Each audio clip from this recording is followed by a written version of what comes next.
যেতে যেতে একটা সুন্দর বাঘ দেখতে পেলাম।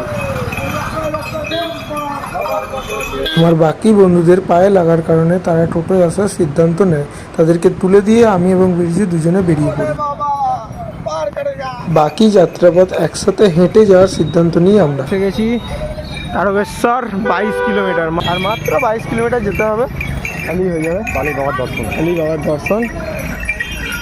এদিকে শয়ে শয়ে লোক যাচ্ছে, শয়ে শয়ে, হাজার হাজার লোক যাচ্ছে বাবার দর্শনে। আজকে যদিও বা সোমবার নয়, তাও সোমবার হলে হয়তো সেটা লাখ হয়ে যেত। আমরা এখানে কামারকুণ্ডু ব্রিজ পেরোচ্ছি। মোটামুটি এই কতক্ষণ না, মোটামুটি 2 ঘন্টা নয়, 1.5-2 ঘন্টা লাগলো আমাদের ডাকাতকালী মন্দির থেকে। মোটামুটি 1.5-2 ঘন্টা লাগলো, হয়ে গেছে। আর বহু লোক, অনেক লোক, প্রচুর অনেক ভক্ত যাচ্ছে।